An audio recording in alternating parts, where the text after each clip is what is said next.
Hello, my name is Kenna Donnelly, and today I would like to speak with you about the process of grief.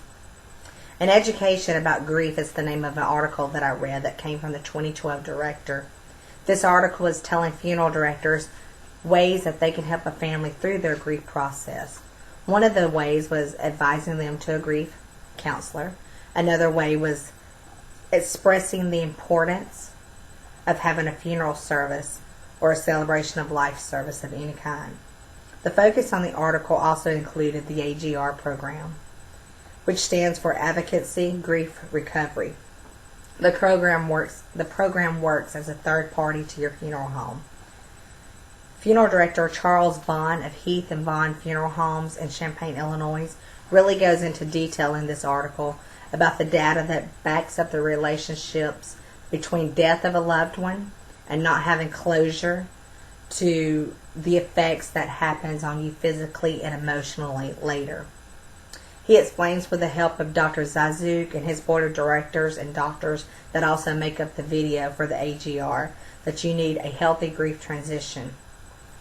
Research has showed that out of 900,000 widows and widowers, about 25% of those develop major depression. And out of those, they have realized that most of them never had a funeral service for their loved one. This is also being through a third party. It is something that the family can take home and pull up on their own website at home, so they don't have to feel like they're being sold anything.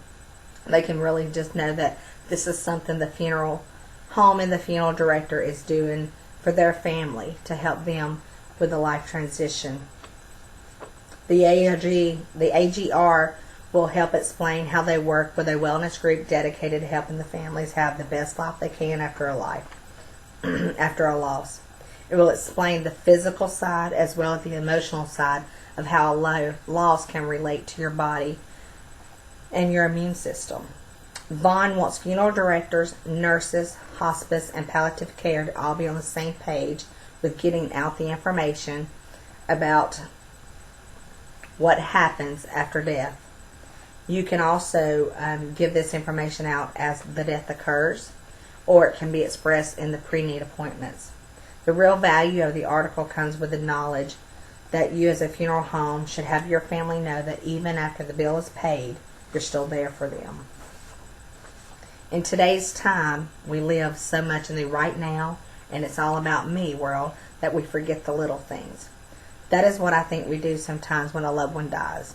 We want to get it over with, and we forget there are other family and friends involved.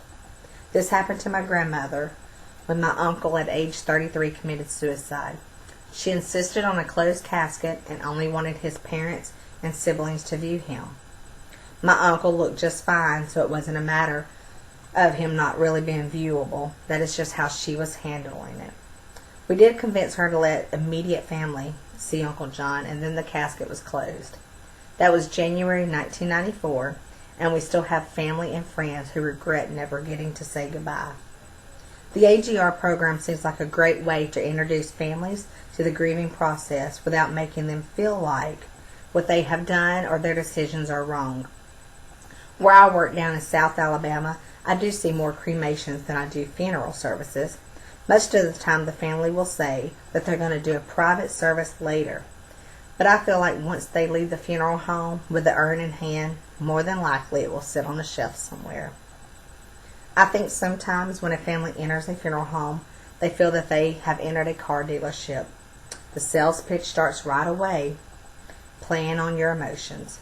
You should only get what's best for your loved one, right? And if that's not the best, then you feel like you're doing something wrong. This is what I love about my place of apprenticeship.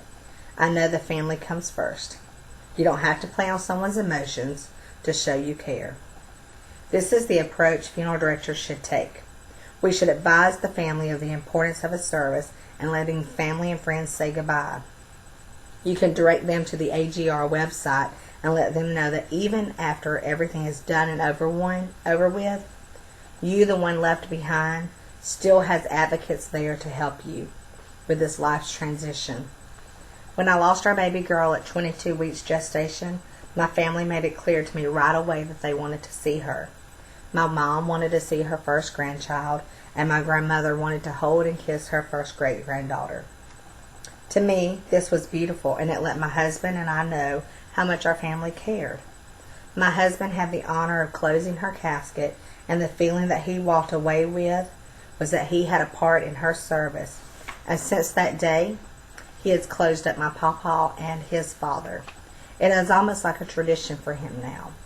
But that is his symbolic way to end the service for himself. And if we had never done her a funeral service, that would have never came to play. I have started talking with several women who did not have a service for their infant, and it across the board is their biggest regret that I hear. This is where a funeral director, you have the ability to help that mom realize that what she feels today about saying goodbye to her child is not likely what she will feel later.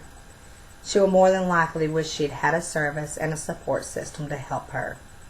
I know a lot of women also feel like they are out of place by having a funeral for their infant, especially when it wasn't a full-term baby. And that is the wrong way for her to carry out that grief. And this is where the funeral directors step in and let them know that it is appropriate and it is okay. That is her baby, and it is her entitlement to have a service just like anyone else. A service, as we all know, is for the living and not the dead. So when you hear people say he didn't want a service, well, it's not for him anyways. It is in our own world. We don't want to imagine ourselves laying in a casket and everyone filing by looking down at us. So in my opinion, as the living, you can make the decision that works best for you. We had a mother who had passed away, and her estranged 18-year-old daughter was the next of kin. The daughter with her father, which was the ex-husband, came into the funeral home expecting to quickly sign all the cremation paperwork and leave as soon as possible. For the daughter, the mother's choices of lifestyle left her motherless, and she had prepared for this day. After being in the arrangement office and hearing about some of the special considerations, like a piece of hair, fingerprints, and seeing the deceased one last time, she decided on all three. She went from not thinking she cared, that she didn't want to see her mom or have any remembrance of her, to actually viewing her, saying goodbye, leaving with a lock of hair and with fingerprints. I'm sure she has never regretted that moment, but I know she would have if she had never had it offered to her. When the statistics show that people who have complicated grief go through treatment plans where they can imagine and verbally talk about what a funeral would have been like for their loved one, and then they later come off their antidepressant pills, it lets me know that a funeral is important. This proves to me the importance of closure, and for me as a future funeral director, it lets me know the impact I can have on a family by helping them to make this decision to have a service for their family member.